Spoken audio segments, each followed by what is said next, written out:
It's always great chatting with my next guest, and he's going to be back in action. Unified MMA 44, May 6th. He's got a new opponent. We'll get into that in a sec, but it's Tom O'Connor joining me here. Tom, how are you?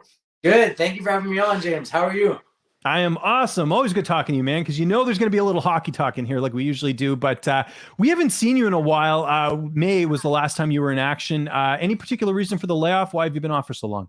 Pretty much a year, you're removed. I was matched up to face Craig Shintani again after that fight, and then just fell through with injury. So, healed up, make sure injuries, that's not a good thing to go through, and but not good to pull out either. So that's a tough one. But yeah, just improving my skill set, and then making sure that the training I'm doing is improving myself, but never getting injured, and training with the right people the right way, and really dialing in that growth mindset of training the right way. So that's been a big part of the last year. The goal this year is be much more active and get in there get lots of experience, and climb the rankings, start taking down names. You have a new opponent. Let's start there, and we'll sort of go back a little bit after. But you're supposed to fight Jesse Arnett, who's sort of a household name on the Canadian scene. For those who might not know, why is that fight not happening? And you're now fighting John Nguyen, who's 4-2. Yeah, I think that fight. So Jesse had a fight. It would be now 4 weeks ago, I think. Yeah, 4 weeks ago, and it was a 3-round fight, tough fight. You won, impressive win too, and yeah, just I like just matchup wise. Another opportunity came up from him winning that fight where he gets to challenge for the belt, I believe. But then I think that the turnaround was very quick after a 3-round fight like that. So they opted out on that one and go for their neck. He'll fight at UAE again, I believe, and go take that. So just that's why that fight fell through, I think. And that's part of being adaptable in the MMA game, like that's going to happen regularly. So get used to it type thing. And then my new opponent, John Nguyen, super exciting fight as well. And a fight that I'm just as excited about because stylistically, it's just such a fan favorite matchup. Like I think it's going to be super exciting. He's from Calgary, fights in Calgary. Calgary, it's basically like he's going to be the hometown kid, but I feel like I am as well because I haven't got to fight in Southern Alberta that much. And so the fact that I get to go fight in Calgary, friends and family can be there, like, the energy in the building is going to be insane. That's great. I guess, again, it's the regional scene. So sometimes you're going to have fighters like you got to get as many fights as you can get because, you don't know when your next fight could be. We just talked about your layoff there as an example. So, when you knew Jesse had this fight where you kind of like, oh man, I hope it all pans out because it's tough. Like I get it from Jesse's perspective where it's like, you got to take the opportunities you get, but I'm sure on your end too, you're kind of like, I'm sure I know this is a great fight, but Jesse obviously was, there's the more experience there as far as the opponent. Yeah, like you're talking about, value of what you return, risk value of picking fights and stuff, and being smart about picking the right fights. That I think is something very important, and having a good team, a good manager, like that stuff. As we get higher in the level, being smart about that is a good thing too. But I'm not too stressed over any of that. I was excited for the opportunity to fight Jesse just for that alone, like the experience in the cage with him and getting to fight him, like, and the level up I would be, right? Win, lose, whatever happened is like, that's going to be a level up. And at the end of the day, that's all I want. That's what I want from MMA is to make sure I'm challenging myself, make sure I'm leveling up as a martial artist and progressing. And so as long as I'm fighting people who are in those top tiers and I'm leveling up, which I think John Nguyen is a perfect opponent for that. Is we're both on the chase. We're both grinding to be in those top tier divisions, top tier organizations, and Unified being, Canada's proving ground is an awesome place for that. Is like one of Canada's top MMA promotion, right? And so I think as for the fight changing and shifting, I think that's just something I'm pretty, you know me, I'm pretty chill, laid back. Like I'm not going to stress over something like that. And I know some fighters are very like they'll make a big deal out of things like that. But I think that being adaptable in MMA is probably one of the best mindsets you can take because it's just such a crazy sport. You don't know. Yeah. Like that's just part of. There's so many things that create reasons for a fight to change. And so like look at Tanner Bozer's recently. He had a fight. It just weeks before falls through because of an injury, and that's just the name of the game.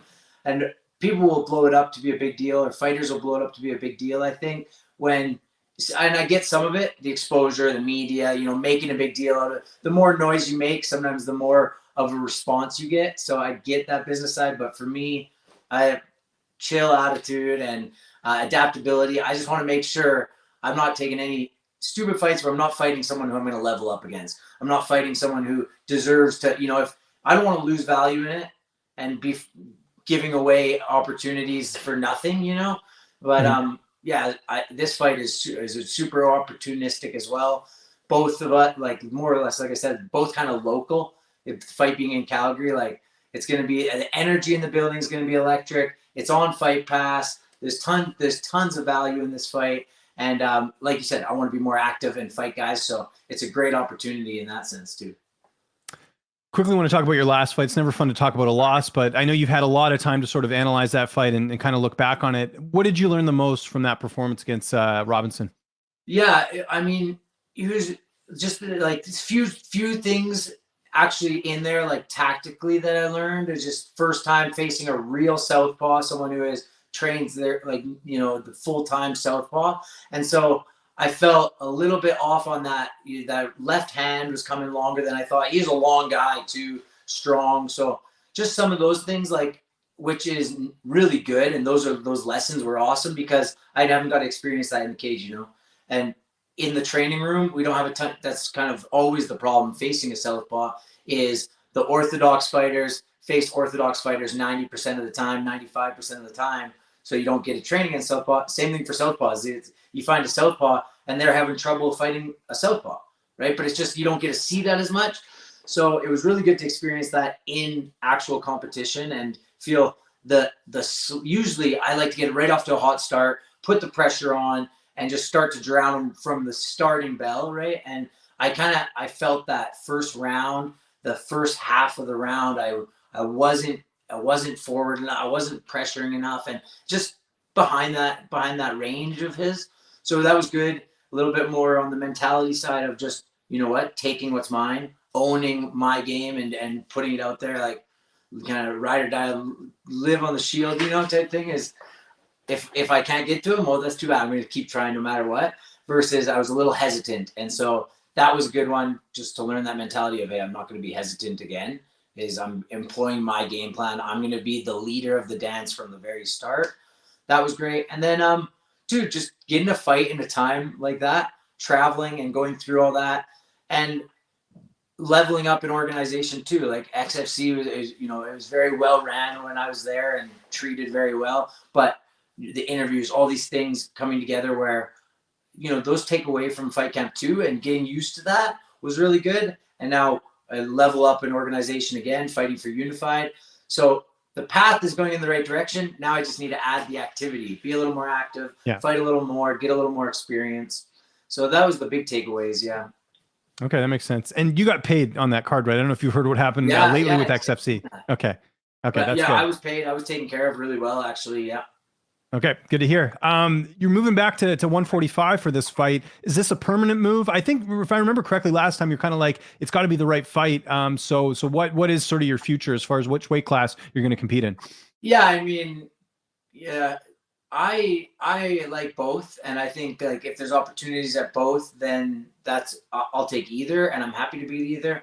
But 145 is where I want to be for a little bit here. Just like I got a multi-fight contract with Unified, so that 145 division, I want to be fighting there, and just same thing as get a belt there, move on, move up, keep leveling up. But I'm happy for both. Adaptability is key. If an opportunity comes at either, as you know, I do this because I love it. Like I fell into MMA and martial arts, and I'm passionate about it. So I'm not one or the other. I don't have a preference. I like both. There's pros and cons to both. The DeMonte fight, like, he's really, really long.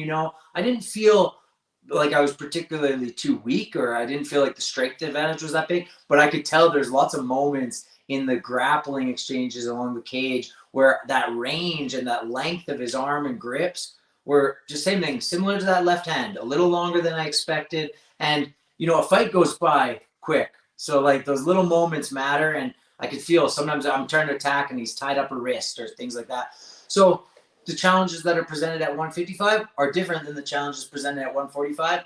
And I do MMA because I want to challenge myself. So I like both. And when the opportunity comes, I'll go either way.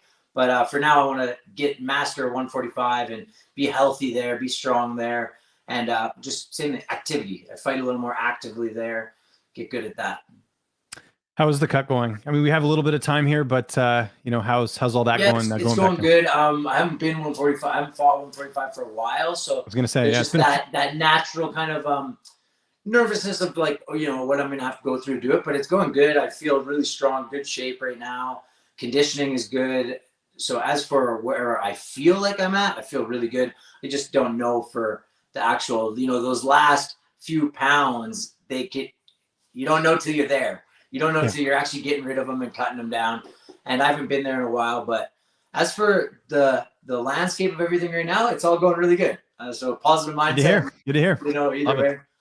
The last couple of days are going to be hell no matter what I'm at. 155, 145, you know what I mean? Yeah, no, I hear you, man. Training camp, who have you mainly had a chance to work with leading into this fight? Yeah, so PFA, home gym, right? So lots of work with the guys there, and all of them, everyone at PFA is always willing to just help me with reps, and that goes back to staying healthy and picking the right training partners, but also just picking the right type of training at the right time. Is like, it's easy for all of us ego to get the better of us and be like, oh, I just want to jump into a full grappling class. And, midway through fight camp, you might be beat down and tired and you're going with someone bigger or something, that isn't, they're there for jiu-jitsu or they're there for kickboxing.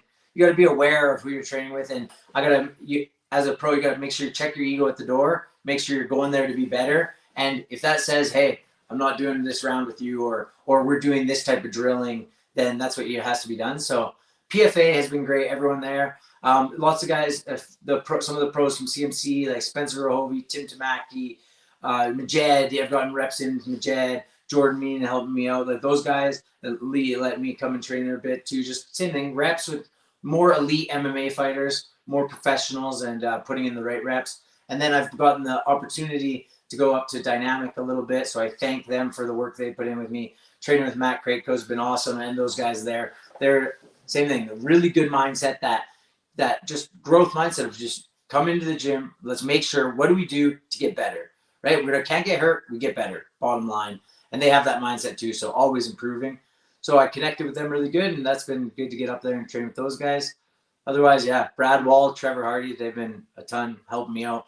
Connor Derry, Scott Ward, those guys always as usual. Clay Davidson, got to give a shout out to him. Awesome. How's this fight playing out on May 6th? How do you see it going down? Well, that's what I think is so fun for the fans, because stylistically it's super exciting. Is what John wants to do is what I don't want to have, and that's always the case with the fight. But stylistic matchups like this, even more so, is I see my pressure breaking him down, and eventually I don't know, TKO or submission or whatever comes is what I'm going to take. Any opportunity to finish as I'm taking it, but I see the pressure breaking him down and him quitting. So that's, as you know me, that's what my game plan is, and my identity as a martial artist is like to have that tsunami pressure style, just crashing wave constantly. You drown and then quit. Are the Calgary Flames going to win the Stanley Cup this year? Oh, here we go. Throws the big question at me. My buddies all my buddies around here will kill me if I say no, but it's hard. And it's like, there's some of those teams are just so, it's crazy how offensive and it's how downhill some of those teams like Colorado and Florida and Tampa are. Like, they can just, the speed that they can score at is just wild. But yeah, I'll say Flames for the win. That one's for my dad. Flames for the win. But I think it's realistic, because to me, it always comes down to goaltending, right? And you even look at Colorado, the new goalie this year. I know he's playing well, but still, is he proven?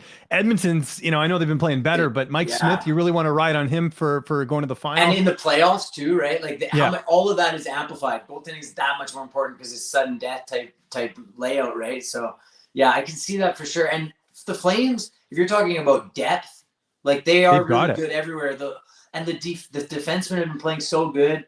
We went to a game 3 weeks ago, and saying that, like, watching the defensemen, the way they're playing, it's just awesome to watch. Really good full round hockey. So exciting. Awesome. And you're excited to watch fight, Tom. Always appreciate you taking the time, man. We've been doing this for a while. Always awesome catching up and getting the lay of the land. It's Unified 44 coming up here live on UFC Fight Pass May 6th. If you're in the area, go check it out. Regional MMA is like my favorite MMA to watch. You never know who you're going to see, make waves in the future. Tom, if there's anyone you want to thank, any sponsors, any social media, I'll give you the last word. Yeah, I want to thank my gym, Brad Wall, Progressive Fighting Academy, and then Bain Jiu-Jitsu, so bainstore.com. They're always awesome, helping me out. And Frontline Towing, they're great as well, of course. Yeah, cool. That's it. That's all hard training.